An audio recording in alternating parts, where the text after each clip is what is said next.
We would like to greet you and welcome you to the new webinar series, Allergies and Incompatibilities, our webinars we will offer now.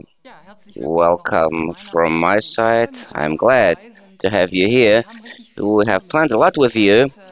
We'll start with the first webinar.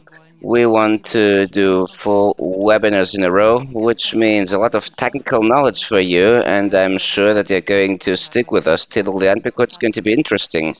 Today we start with Mr. Jaimes. I'm here as a training leader, and we have also guests, and this time we adapt to COVID. The studio is very nice, but it's very narrow, and you can imagine if we have all speakers here, it wouldn't work at all. But we have possibilities. Technology makes it possible, so we have them built in. We have Kerstin Poschpil as a leading physician of PSK and Mr. Schipper from the PSA, and we're going to join forces together. It's going to be very interesting. And before entering into the webinar, basically,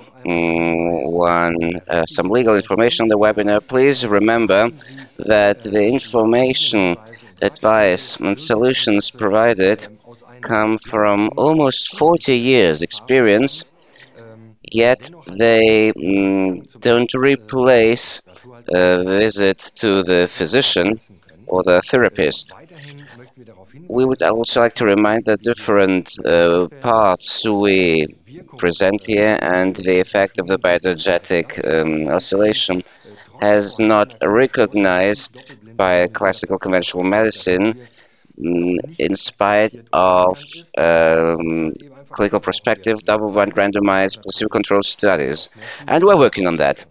So we would like to come to a different order point. That means that if I want to look at again this webinar, I can do it again. It works in the Ryonex wiki and on the YouTube channel of Ryonex Biomedical GmbH and Ryonex wiki. That's our own free portal. You need a username and a password. If you don't have it, please ask for it at info@ryonex.de. It's even easier and faster by accessing directly in YouTube. Just get into the browser, enter YouTube, you enter Ryonex into the search, and you can click on the different webinars or the playlist, and you'll find the according webinar, which you can look at again. So we are at the summary of our different subjects, and I would like to talk about some technicalities so we can get organized, because I can give you the dates when we're going to follow. Today we start at the 16th of February. We started now at 7 p.m. and we start with the first webinar, Allergy and Intolerances. Where's the difference? What happens in the organism? We want to look at it. But we would like to know also what about the affected patients in practice. How is it when they have problems with allergies and intolerances? Then, the 23rd of February, we have the next webinar about the perspective of bioresonance according to Paul Schmidt, to explain what do we do with allergies and intolerances and how does it work with our devices. There are very interesting ideas how it could work, but we're going to have it explained very in detail. The third day is the 2nd of March on food supplements of Ryonex Biomedical, and they have a fixed place within allergies and intolerances, and we're going to know more about it, how we can support, how we can use them. And finally, also the 9th of March, please save the date, which is the last webinar. We're going to summarize everything, give you also some hints and tricks how we can work optimally, but we're going to answer also your questions. We're going to collect them. There are many of them. We filter them so we don't have them twice and 3 times, so it's really packed knowledge. So I think that's a good summary, and I hope you all noted the dates so you can be there. So just in case, just take a picture of the screen with your mobile phone. Right, so we come to the first webinar,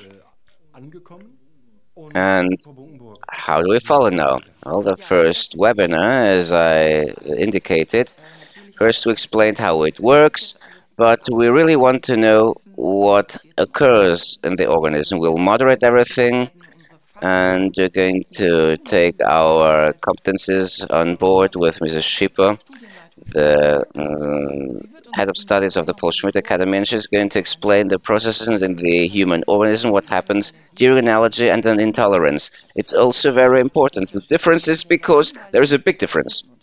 And then we'll follow with the theory, the physiology, but we want to look also into practice. And when talking of practice, I think you know very well who am I going to bring in. Kerstin Peuschel is the leading physician of the Paul Schmidt clinics. She's going to give us advice, and she's going to show case studies. And I think this is the easiest way to learn how it works.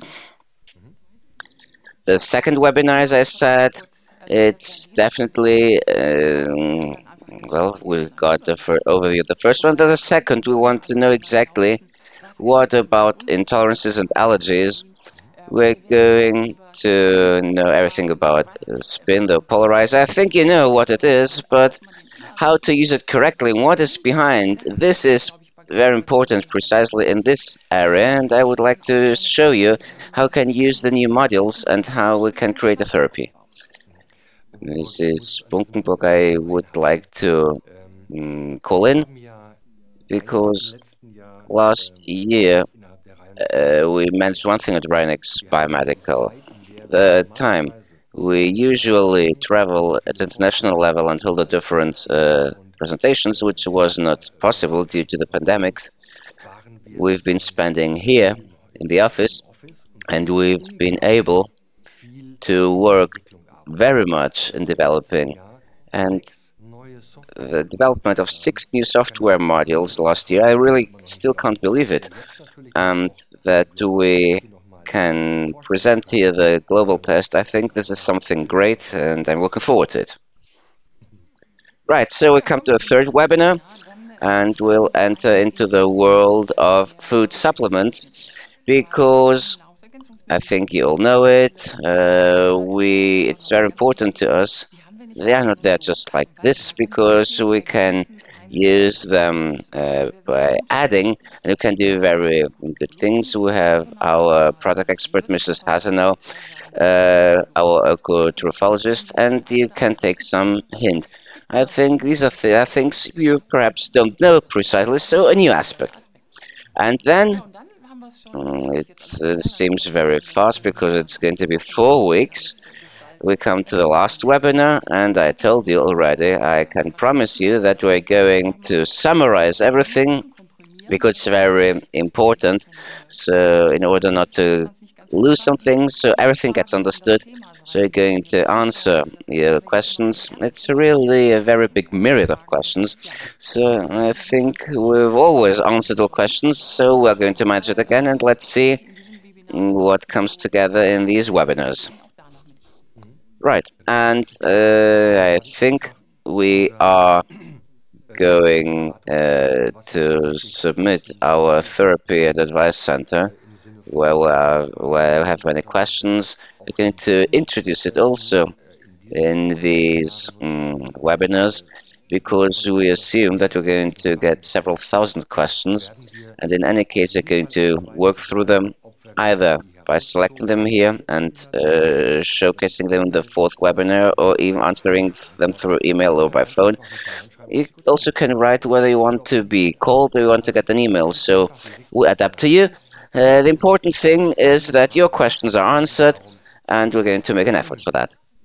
Right, so this was just to give you an overview of what is coming, and as I said at the beginning, in this series we go for technology, and I can see Mrs. Schipper is on the line. She is the head of the therapy school. So she's going to tell us the difference between intolerance and allergy. Welcome. Thank you very much. Good evening. Thanks for the introduction to the webinar Allergies and Intolerances. My role as a therapist and head of studies of the Paul Schmidt Academy is to give you some overview, the basic things of symptoms of intolerance, starting with facts and figures. Worldwide, 4% of the population, that is 220 to 250 million people, have food intolerance. This is very much, and for these people, we are looking for aid and they need help, and there are many possibilities we can offer them. Especially children suffer often from food allergies. 1 in 20 in Europe has one or more food allergies. For instance, against dairy milk very often, and hen eggs, especially the, the white, wheat, nuts, and fruit. And the allergy amount is increasing a lot. So, what is an allergy? And we would like to look at from the medical part. And we understand nova sensitivity of the immune systems against non-pathogen antigens, which we call allergens, we mean that they don't cause a disease, but they cause an oversensitive hypersensitivity, a genetic predisposition to immediate allergic reactions is called atopy. Genetic predisposition means that due to you have inherited a predisposition, and immediate means that you can have an allergic reaction within seconds or minutes. An immunological hypersensitivity to chemically or molecularly related substances is referred to as cross allergy. The pathogenesis, this is the development of the disease, is a very important point from the cause-related approach to deal with allergies. I would like to explain it in detail. It's about the first contact with the relevant allergen, which leads to so-called sensitization. This sensitization occurs without symptoms, but the body produces more immunoglobulins against the corresponding antigen. The immunoglobulins, there are different types or groups, which are specific antibodies. During the second contact, due to the high level of antibodies or the sensitized immune cells, that can occur an excessive immunological reaction against the actually harmless allergen.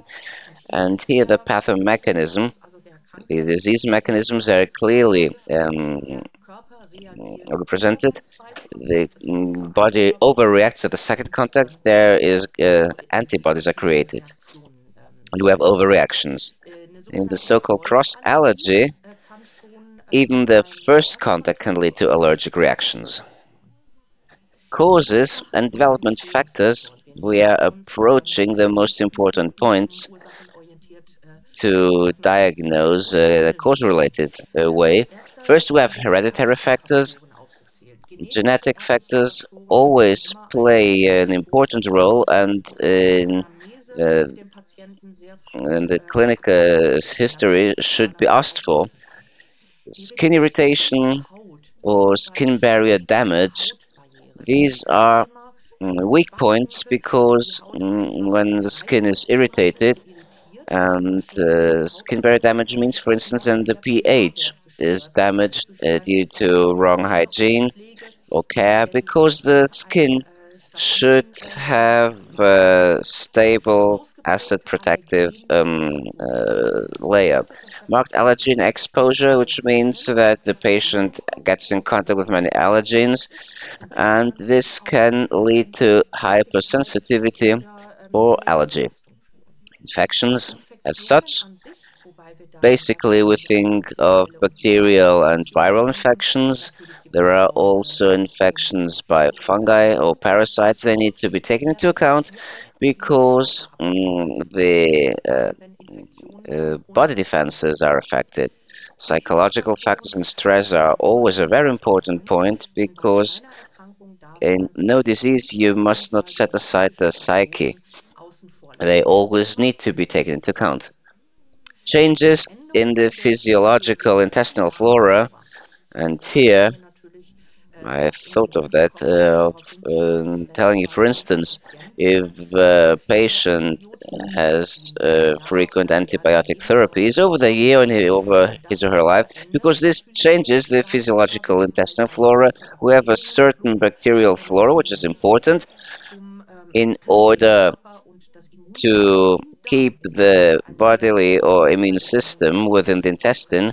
For instance, frequent antibiotic intake over the year can alter this physiological balance and also destroy it. Environmental factors are also important. We call them in medicine exogenous factors, which contribute to intolerances or allergies increase or accumulating. So-called toxic influences, for instance, nicotine or alcohol, should always be taken into account. Toxic influences are harmful because it also depends on the amount that is taken regularly. Lack of breastfeeding in infancy is always an important point, which should also be asked for in the clinical history because breastfeeding is an important prerequisite for the from the beginning to create a better immune system because through the mother milk the infant gets important immunoglobulins to build up an intestinal flora. Immunizations, vaccinations different ways could also lead to allergies or hypersensitivities. I would like to tell you something about the medical classification of allergy types. In medicine, there are four different allergy types. Type 1 and type 2 are on this slide. We'll start with type 1, which is type 1 allergy or so-called immediate type reaction, which is mediated by type E immunoglobulins. They're a very specific group of immunoglobulins called IgE, and the reaction occurs within seconds to a few minutes. This is why we use the term of immediate type, and immunoglobulins are certain antibodies. Examples of immediate type reactions or type 1 are food allergies. If somebody has allergic reaction to certain components of in food, like certain proteins, within seconds or minutes, they have hefty allergic reactions or also allergic conjunctivitis, which leads to reddening of the sclera of the white structures in the eyeball, causing pruritus. The eye is swelling. Also, allergic rhinitis, like hay fever, caused by allergic components or related to allergic asthma, bronchial asthma, which is the next point, because the most frequent form of bronchial asthma is the allergic one, while there are different causes for asthma, like psychogene asthma or asthma caused by environmental substances not tolerated by a patient, or also vocational substances like the Baker asthma. Neurodermatitis is a skin disease many people know, which are part of the autoimmune diseases. Also is known as atopic dermatitis. Atopia means stands for the allergic reactions. It's autoimmune disease, and dermatitis is an inflammation of the skin. Neurodermatitis often starts in early infancy, also in adult age, showing its symptoms, and neurodermatitis is made of two concepts. First, the skin disease through the reactions, reddenings, swelling, pruritus, eczema, and neuro stands for the nervous system. This is a disease which very specifically um, is related together between the skin and the nervous system. Psychological factors also play a role here. And other examples are insect or snake venoms. If you get in contact with them and if people react allergically to insect venom within seconds and or minutes, they have immediate type reactions in snake venoms, especially because they're highly toxical. Urticaria, a rash, is also shown here. It's because the skin shows pustulae that are reddened. They itch. It's a sign of allergic reaction. And anaphylactic shock.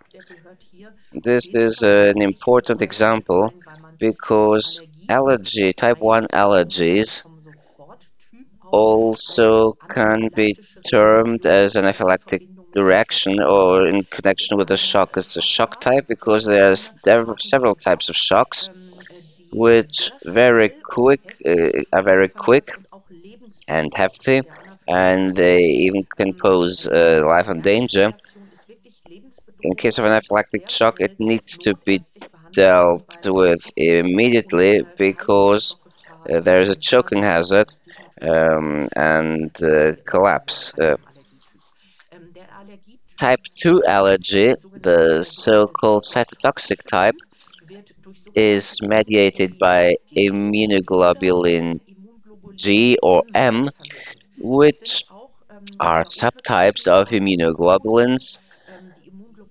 Immunoglobulins of group G are also termed as late antibodies, and the IgMs are the so-called early antibodies. So first the IgMs are created, and after some hours come the IgGs. This is a typical reaction in the specific defense. This mediation occurs within a few minutes, up to 12 hours. We see clearly the difference between type 1 reaction and type 2. Also, here we have some examples. For instance, allergic hemolytic anemias. What is this? These are blood diseases of the erythrocytes, and anemia is a lack of red blood platelets, and hemolytic anemias are such that have to do with the bursting of erythrocytes, and this is often caused by toxic substances like certain drugs, analgesics, antibiotica, that the red blood platelets are dissolved and they create anemia, and this can also be inherited, like whole cell allergies, because the um, body eliminates spheric erythrocytes. Blood group incompatibilities are an important example, and this occurs that in spite of being crossed the blood twice before getting a blood group transfusion, that wrong blood group is administered and the body reacts on the non-tolerated blood group with untolerated reactions. Type 3 allergy is a so-called immune complex type, which is also called IgG or IgM mediated, and the reaction occurs within 6 to 12 hours. You see that again there is some time occurring. Also, the IgGs late antibodies and IgE early antibodies to the specific defense reacts with the formation of immunoglobulin. The example of type 3 allergy is rheumatic fever. Rheumatic fever is a disease that occurs often in children and teenagers, not so often with adults. I also placed here the term post-streptococcal infection, which often occurs after streptococcal infections. Streptococci are frequent bacteria that create inflammations in the head, neck area, and this is a reaction to metabolic products of the streptococci, and patients have so-called rheumatic fever that is joint issues, shifting from small to big joints, and rheumatic fever due to these products of streptococci can develop diseases that are much more dangerous, like heart diseases, heart platelet, heart valve diseases, also myocarditis, and also the kidneys can be affected. Post-streptococcal nephritis is a consequential disease from a streptococcal infection having occurred 4 to 6 weeks earlier, and the metabolic products that have been formed after the streptococci can also affect sensitive organs like the kidneys, and the small filter structures can cause inflammations, obstipations, and there may be renal insufficiency. Rheumatic fever have or can have grave consequences. Other examples are some drug allergies, as I said. If somebody reacts to drugs, for instance, after certain antibiotics, or some patients also react to analgesics. So that's a typical examples of some autoimmune diseases. Diseases where the immune system struggles against body cells, and there are many examples on skin diseases like neurodermatitis, as I said, like morbus Crohn, colitis ulcerosa, or also diseases from the rheumatic area. Type 4 allergy is the so-called delayed type. This delayed type is mediated by T lymphocytes, which are specific white blood cells. Here we have the difference between the T lymphocytes and the other variant, its immunoglobulins, created by so-called B lymphocytes, also specific white blood cells, but their task is creating immunoglobulins, and T lymphocytes have many subgroups which have create a specific defense and control this delay type. The reaction occurs within 1 to 3 days. We see the delay is much longer, and the reaction. Typical examples for type 4 allergy of delayed type is allergic contact eczema. You know it, for instance, from allergies in patients with nickel, nickel like watches or necklaces. They have a reaction where the skin is irritated. Drug allergy is also part of it. Here, I would include antibiotics and certain analgesics, and the so-called rejection after organ transplantations is also part of it when it occurs. It is part of type 4 delayed allergy. The rejection after organ transplantation has to be seen in a special status. Patients are immunosuppressed. They get drugs that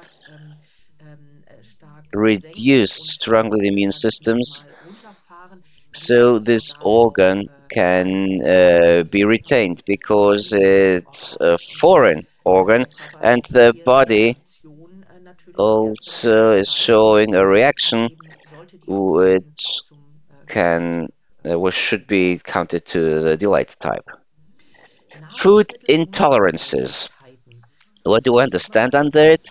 It's a collective term for allergy-related or congenital or acquired digestive enzyme deficiency-based disease.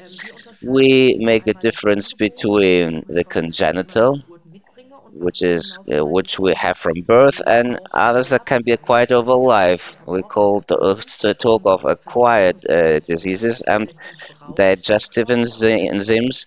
The body needs them in some digestive organs, for instance, like the gall, uh, the pancreas. The pancreas creates three um, digestive enzymes that divide fats, carbohydrates, and proteins. Without these three enzyme groups, it wouldn't work. The different food components could not be digested accordingly, and if the pancreas, for instance, has a lack of enzymes, we feel it in the subsequent metabolism, the resorption of the nutrients that is not working accordingly.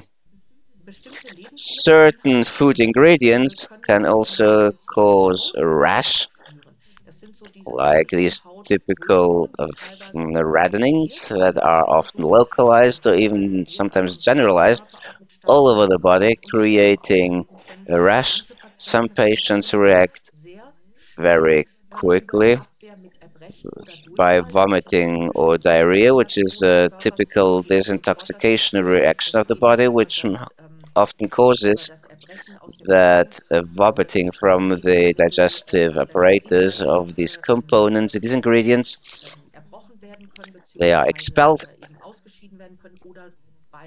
or in a delayed variant, that through diarrhea, the substances are expelled, and here acids are also lost, and toxins not tolerated by the body, or allergens to which it reacts. I would like to show you the following about the symptoms. Here we have a large amount of organs which in allergies or intolerances are reacting. I start with nose and eyes through by sneezing, hefty sneezing attacks with the inflammation of the mucosa. It's very typical in allergies or intolerances.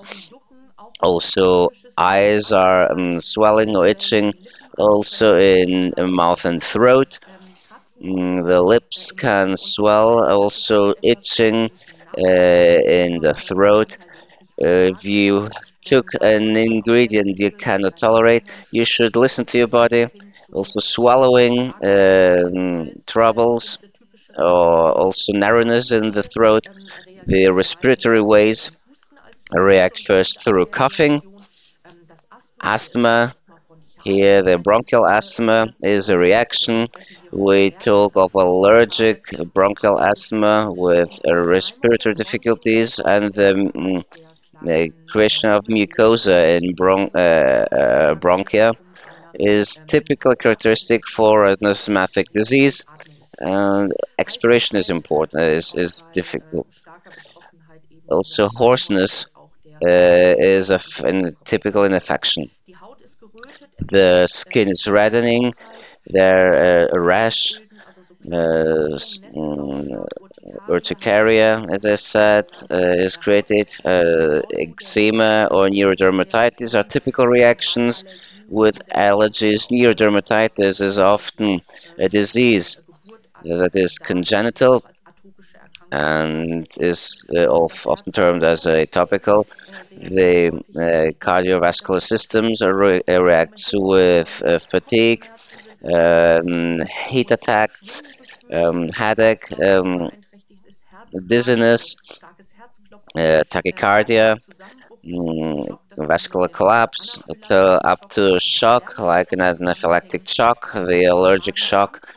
The gastrointestinal apparatus reacts through nausea or vomiting, as I said, cramps, also together with pain, diarrhea, mm, stomach ache, which is a consequence of having taken something that is not well tolerated, constipation, um, flatulence, uh, also acidity, and which also releases acids into the esophagus. The central nervous system is overlaid of everything. Every organ is related with the central and autonomous nervous system. Uh, Patients can have even migraine, epilepsy, which are very heavy spasms in the brain. Also, sleep alterations that have also been manifested in the body, and they can occur the long term and can hamper life quality in allergies and intolerances. What are cross allergies? We had the term at the beginning. These are allergies that are triggered by the immune system reaction to protein compounds. Proteins are the most frequent substances which cause an allergic reaction, whether vegetal or animal. Pollen and foods can include protein-like combinations, and on contact, uh, allergic reactions with antibody formation are triggered. Cross allergies and pollen. On this table, there are pollen-associated food allergies. I would like to show you some clear examples. Mm, You have the table very specifically with certain pollens that like the birch, olive tree, uh, different cereals, and ambrosia and others. And we have shown what different fruit and vegetables have cross allergies as an example. Often we have many fruit types and current and exotic ones like kiwis, lychees, mangoes, or typical ingredients like potatoes, celery, or soy, either alone or in combination. And hazel, we have nuts, which is a typical cross allergy. Or as you can see, the other fruit and vegetable sorts. We hope that with this overview we can give you good examples and can help you finding out where there could be food or cross allergies. Thank you very much, Mrs. Schipper, for this great presentation on the facts about allergies and intolerances. You really have lived up to your role as a head within the therapist school. So much technical knowledge. So thank you very much. Thank you. I wish you a great evening, and I hope that I've been able to convey you the knowledge, and I wish you a big success in treating, testing, and all you do. And we come directly to the next presentation, and technology makes it possible. You don't have to switch anything, but we can call somebody in.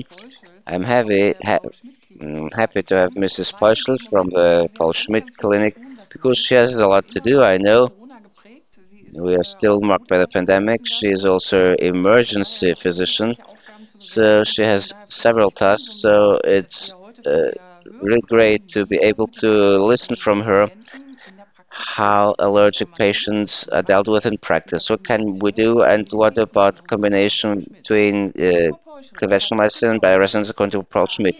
Hello, Mrs. Peuschel. Thank you very much for introduction, and thank you very much to my predecessor. Hello from Bad Heiligenstadt.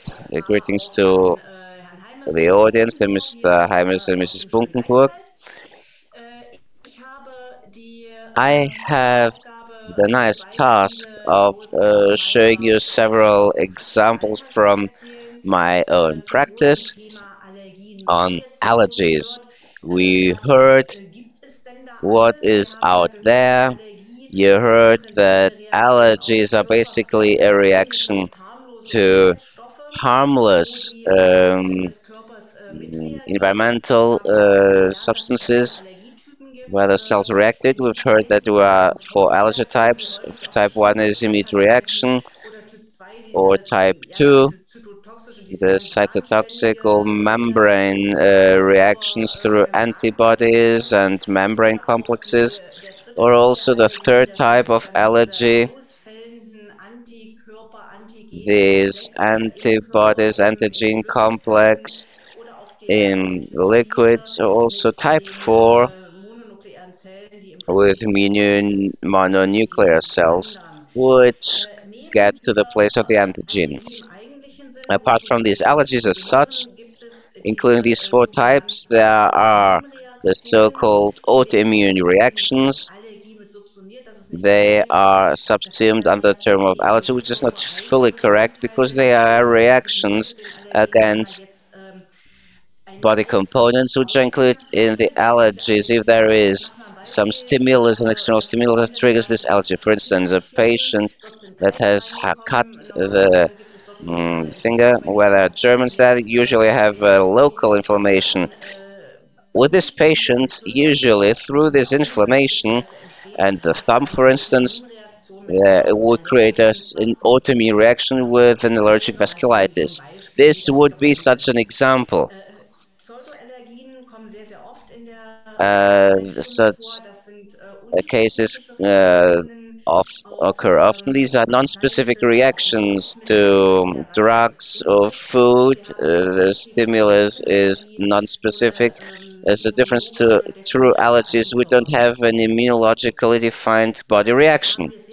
And then we have very often food intolerances that often come under allergies, but they are not as such. They have allergy-like symptoms, but as such, they are a metabolic um, damage. We have the third example on that. Now, I took an example for a normal acute allergy as such. That's a patient with type 1 allergy. He is male. He came to us due to an allergic rhinitis and sinusitis. The patient is very slim, athletic, no previous illnesses, normal childhood illnesses, mumps, rubella, chickenpox, no medication at that time. He is an Northern philosopher as a profession, so he has not a big contact to some external allergens, as if he would work in a factory or so. He reported that since his adolescence, he had problems with allergies, especially pollen. In March, April, he always had itching eyes and a slight runny nose, but basically after the end of April, there's no problem. He never had to take drugs. There had been some changes in his profession. He had a big stress. He organized an exhibition, published a new book, and there was a sudden increase in symptoms in March 2019. He reported strong itchy eyes all day long, which is very detrimental to his work. Conjunctival injections, painful lacrimation, also on the eyelids, sensitivity to light, strong, mild runny nose, and sneezing all day. Also at night, he has asthma outdoors. That means he even has to use a spray if he strolls um, outdoors. He couldn't go through life without a spray. The duration of the symptoms is much longer now, until mid-July. Then the symptoms improve due to rainy weather and cool temperatures. It improves. In the interior, he has an air humidifier with allergy filters.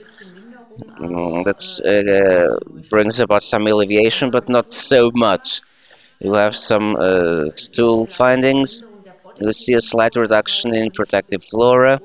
That was not such a big deal, but we see in the intestine an increase in SIGA, that is the mucosa IgA, and a slight increase of eosinophil protein X, which, as a principle, indicates an allergic basic mood and mucosa. The lab tests, we see an increase of complement C3, C4, which basically are part of the acute proteins of the oral immune system. Also, then increase of the white blood cells, and then especially, which is not stated here, there was the eosinophiles were increased, so we have a clear allergic component in the blood. We then made a bioresonance allergy test. There, we found pollen, all sorts of pollen that were tested, also animal epithelia, dust acres, and also animal proteins, that is complex proteins, which also talks about this intestinal implication, and nuts. What did we do in bioresonance? We desensitized the allergens, we tested them that it worked well, and after then we had a bioresonance program with the patients. As an example, I show you what we did with these patients. We see the analysis preparation, the vitalization, the acupuncture meridians, and then this general mucosa program, 3400, the immune system, 3521, 3523 are allergens subtypes we wanted to treat, which is the subtype of allergy 1 and 3. Then we have upper respiratory way allergens, a complex program, also immune modulations with this patient, specifically the stress situation. This is why we included 7510, then the intoxication with 3150, and again vitalization program to finish. With bioresonance, the patient got an infusion with complex preparations allergy, and also with allergy, mucosa, and stress reduction. And then we had him inhaling with his complex preparations. We had a small inhaler where you can add liquids which the patient can inhale well. He also got an intestinal flora preparation to support the mucosa, also homeopathic allergy drops, and an autologous blood nozode. With this complex therapy, the patient had a big relief. This also remained so over the whole time of the year. And next year, the allergy basically just came up as he had it before the stress situation, as he knew it as a young man. Yet he came again for treatment. The allergy period where he had symptoms, slight symptoms, was clearly reduced, and after 2 to 3 weeks was finished without any drug intake. While in the later treatment where I talked about, he only had a bioresonance therapy and allergen desensitization. So I expect that this year we're going to listen something about this patient. He should call in again, and let's hope that nothing else will come. The second example I brought affects this big complex pseudoallergens. Sometimes patients say I'm allergic to that, and if we have very different things, like there's digestive intolerances or drug intolerances, which are part of pseudoallergies, that is, no specific immunologic antibody reaction, but an unspecific irritation that leads this cell to compulsion and the developing of allergy symptoms. This is a female patient who is 53 years old, very slim. In the He has an appendectomy, a systolic sectomy, child diseases, not having child diseases, but she indicated migraine once every quarter or 2 months. She has no long-term medication when she has migraine. She takes triptane, also ibuprofen. She is retired from pharmacy clerk, and she was very engaged in the profession. Since the age of 50, she indicated reported abdominal complaints, especially after consuming milk and white flour, diarrhea after very fatty food, especially salmon, poultry, and pork. She held a diet and started baking everything herself in order to get these things controlled. Since 2020, uh, complaints increased. She also had psychological stress because her mother had a heavy illness and had to be brought to institution. Then he took holiday in Italy with an excessive consumption of latte macchiato. Now she reports severe flatulence, abdominal cramps, usually after eating, no matter what she eats, 15 to 30 minutes after eating, it starts. Food is hardly tolerated, even her baked bread. Even though she's slim, she lost weight, feeling weak, and of course she suffers from depression because she doesn't enjoy life anymore. She can't eat or drink anything apart from water and fear food, and to have fear of development things. We've made some still findings. We see significant protective flora, an increase of SIGA, as we had it before, and the eosinophil protein X. That means we have deep allergenic mood, also alpha-1 antitrypsin, which is a marker for inflammation, so also Jiggly syndrome. Then the protectin as an inflammation marker, and a protein of leukocytes, which is expelled and produced by them in the intestinal mucosa, and also fat stool with starch and protein, which is means the intake of substances through this leaky gut symptom is heavily restricted. The lab test showed a protein deficiency, anemia, also eosinophil, and histamine is increased, but there's an allergy marker, also an increased IgE. So we clearly see a pathologic situation in both the stool finding and the lab test. The bioresonance allergy test, there's hardly any substance that was not shown there in this allergy. So we really the whole spectrum, and she reacted practically to everything. So in this respect, the allergen desensitization was made using bioresonance. We put some pauses and we tried to go through all allergens. We measured them and saw what is still left, what's still to be done, where's the focus.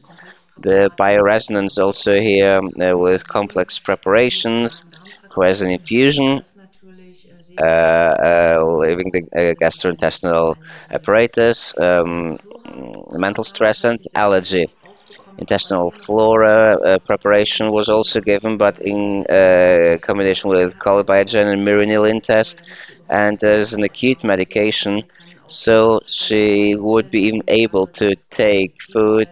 She had chromoglycin, a mast cell stabilizer, so she could retain and tolerate something. She should have a vegetable-based diet, which she followed strictly over 2 to 3 months to have a slow diet buildup. an additional gastric acid preparation to support pre-digestion, and also pancreatic enzymes were given according to the travels. So the patient could have possible intake or even digestion. This was our bioresonant example for the patient.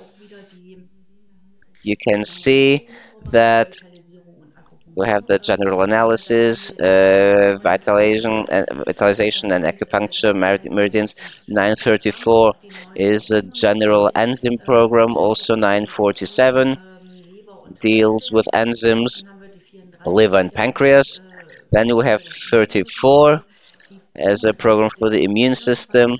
3521 as we saw before, and with 3530 as a sub-program for allergy.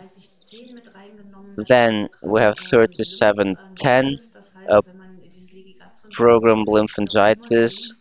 If you have the syndrome, the lymphatic vessels are also inflamed in the intestinal apparatus, and in order to reject this inflammation, we took the 3710, then a general program to um, gastrointestinal apparatus, 4630 the stomach, of 59 the intestinal flora, or 7 the intestinal syndrome, 4590 the pancreas. For the general metabolism, all sorts of metabolisms, carbohydrate, protein, and fats.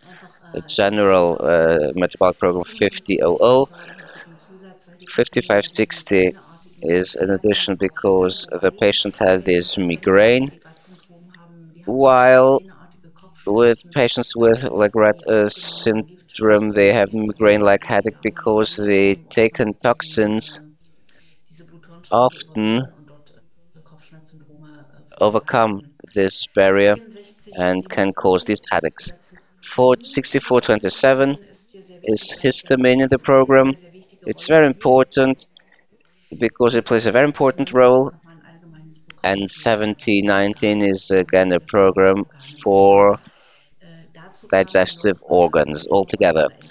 Then we took, as usual, our desintoxication 3150 and vitalization. In the end, very important with this patient because she suffered a lot from this loss of forces. The patient is doing better now. In tests, we found no allergens anymore. She is almost through with the program. She needs very seldom, with very fatty food, again some support with some pancreas enzyme preparation, but that's very seldom. And all in all, we have a nice result. She has put on weight. The lab values have normalized. No inflammation markers anymore. A slight reduction of protective flora. It takes some time till it's stabilized, but I think that we almost can talk of a curation.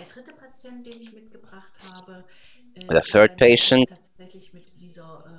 is a patient with metabolic alteration. We have allergic symptoms, but as such, no allergy. This is a 24-year-old female, somewhat overweight. In the history, chronic sinusitis, different dental surgeries, also with antibiotics, currently no medication, and she is an office employee. In September 2021, she came to us with acute sinusitis with renewed antibiotic treatment. After this treatment, she had diarrhea and nausea, but it improved spontaneously, as she reported. Then she came in late November 2021 to us.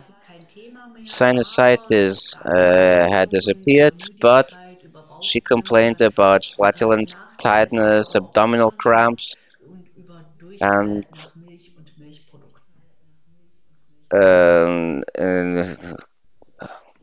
dairy after milk and dairy products.